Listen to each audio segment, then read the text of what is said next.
Bonjour tout le monde. Bonjour Jojo. Comme on l'avait prévu, on se retrouve aujourd'hui pour le troisième épisode du podcast Peintio by Alam. Aujourd'hui, nous traitons d'un sujet extrêmement important. Ce sont les tendances marketing de l'année 2023. Bonjour Ibé, c'est toujours un plaisir de retrouver nos auditeurs. Écoute, sans plus tarder, donc la première question qu'on va te poser aujourd'hui, Jojo, c'est, selon toi, quelles sont les tendances marketing de 2023? Alors, il y a certainement beaucoup de tendances qui se dessinent pour 2023. Je pourrais peut-être en partager quelques-unes qui ont vraiment attiré mon attention, à savoir le marketing inclusif. Donc, si tu veux, c'est vraiment tout ce qui promeut la diversité et l'inclusion. Cela nécessite bien évidemment une bonne connaissance de l'évolution des cibles qui peuvent venir de diverses origines. Au niveau interne, par exemple, ça peut être la mise en avant des diversités socio-culturelles de ces équipes. Sur le digital, par exemple, en leur donnant la parole, ou sur les plateformes de l'entreprise, donc tout ce qui est réseaux sociaux et sites internet.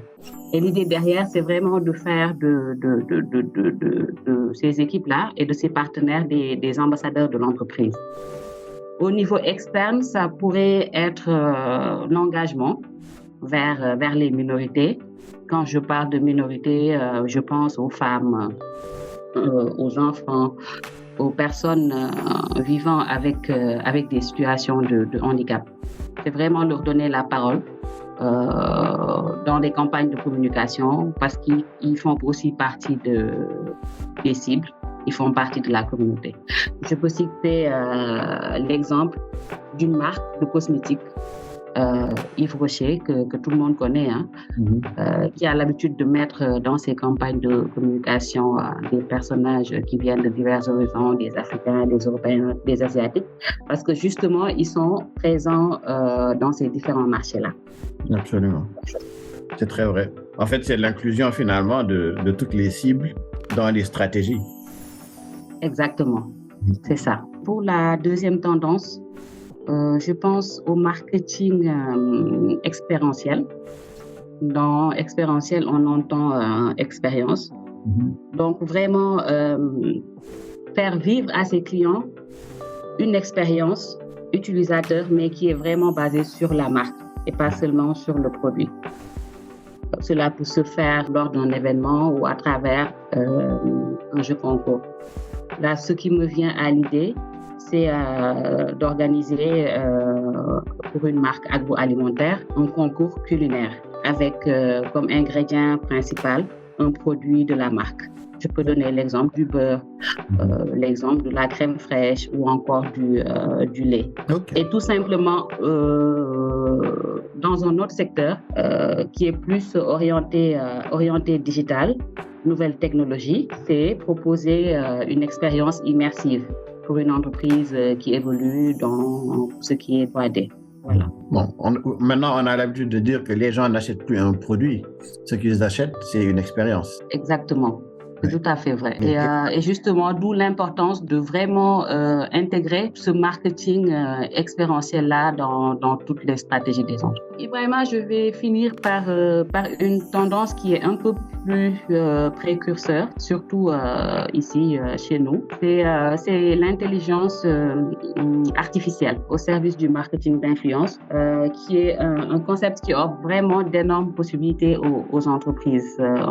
On a eu l'occasion de voir par exemple des défilés de mode avec des personnages qui sont totalement fictifs ou encore la création d'influenceurs virtuels. C'est vraiment un domaine en pleine croissance. Il y a tout récemment une célèbre marque de téléphonie qui s'est d'ailleurs associée à une des plus célèbres influenceuses virtuelles qui s'appelle Lil Miquela. Donc nos auditeurs pourront aller voir sur les réseaux sociaux. Absolument. Elle est très, très, très suivie avec plus de 2 millions de followers sur Instagram. Juste pour dire qu'il y a vraiment matière à innover, à créer. En tout cas, nous, au sein de notre agence de communication, voilà, c'est toutes ces possibilités-là que nous offrons à nos clients parce que les ressources sont là et le Sénégal regorge de talents dans ces domaines. Donc, il faut juste oser. C'est vrai que l'intelligence artificielle est au cœur aussi de tous les débats aujourd'hui. ChatGPT fait parler de lui. Je veux dire, dans tous les corps de métier, les gens aujourd'hui se demandent mais jusqu'où on va pouvoir aller avec cette intelligence artificielle-là. Tout à fait. Alors, les marques ont toujours cherché à personnaliser leur campagne marketing. Comment est-ce que vous pensez qu'aujourd'hui, cette personnalisation-là va évoluer durant l'année 2023? Et comment est-ce que ces entreprises peuvent-elles s'adapter? Pour moi, ce que je note, c'est que ça devient quand même de plus en plus difficile de trouver des concepts qui n'ont jamais été déployés.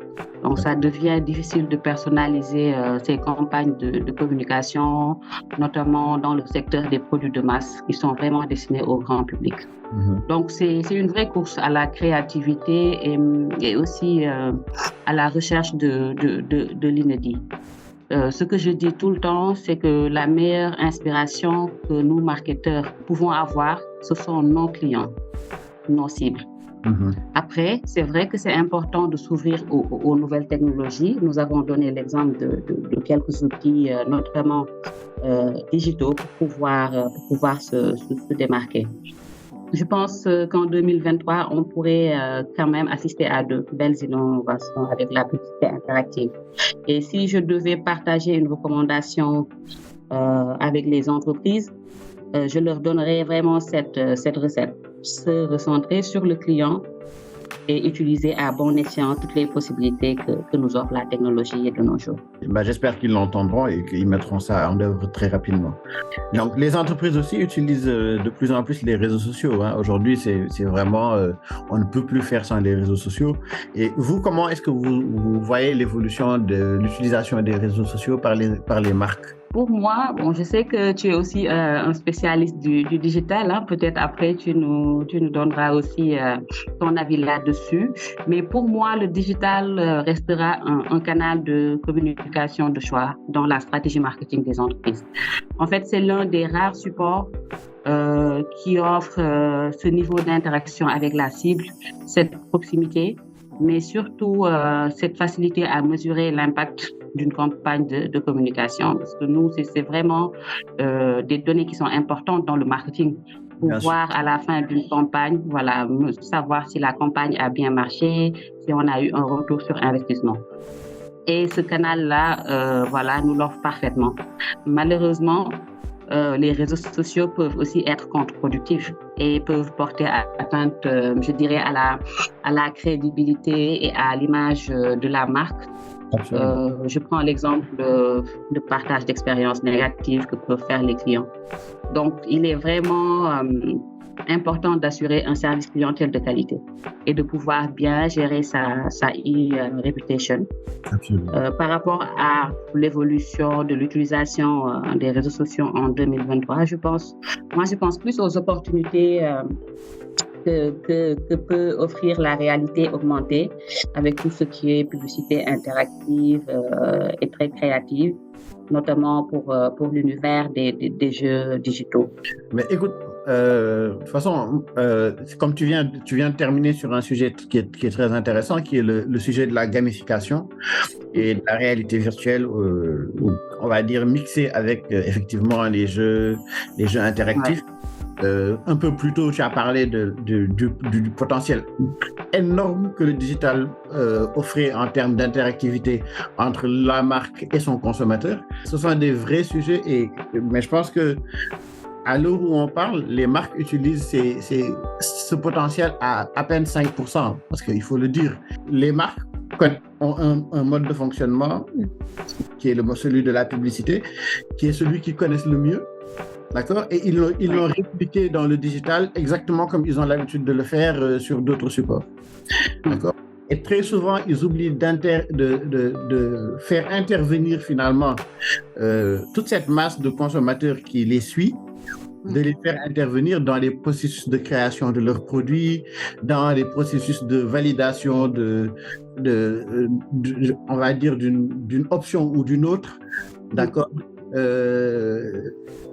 en est encore à vraiment juste proposer des choses sur un support, on va dire numérique cette fois-ci, et à derrière pouvoir mesurer l'impact.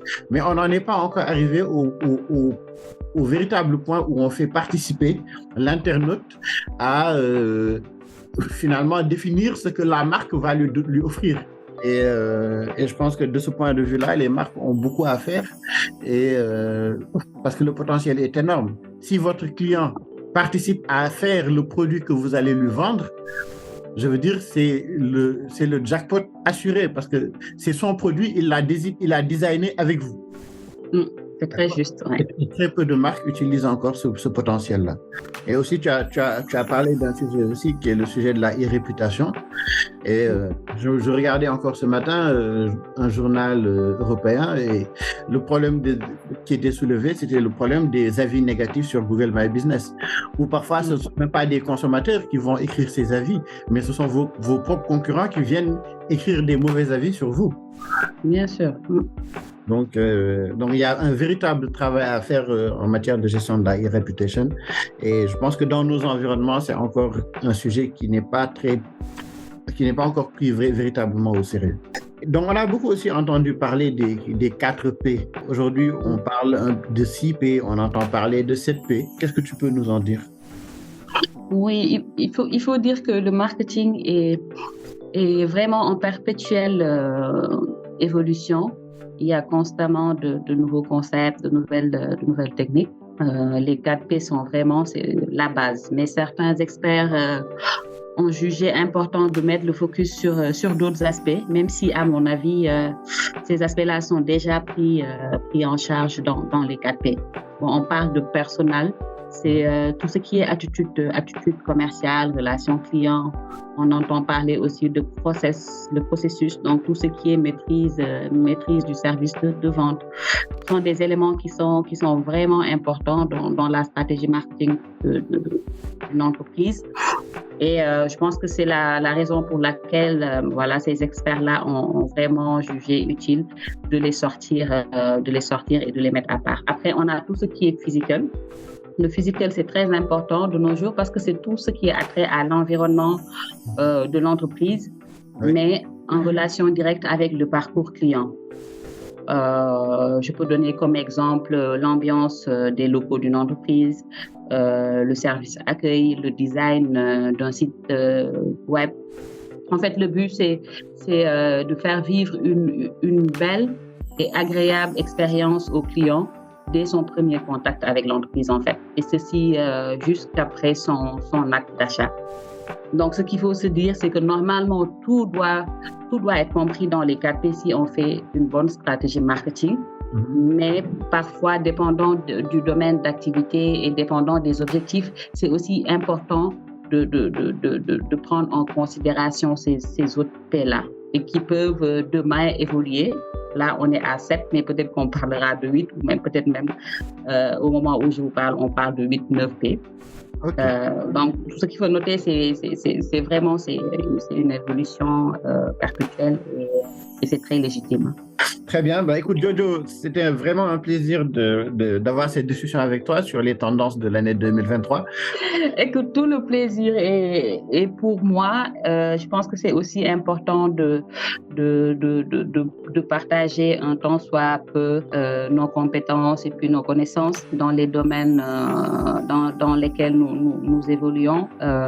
C'est vrai que on a tendance à souvent penser à la vente, à la commercialisation, mais si on a des supports comme vraiment le digital, pouvoir parler de nos métiers et pour pouvoir en tout cas motiver les jeunes ou faire grandir en eux une passion pour le marketing. Pour nous, c'est un pur plaisir. Merci à toi.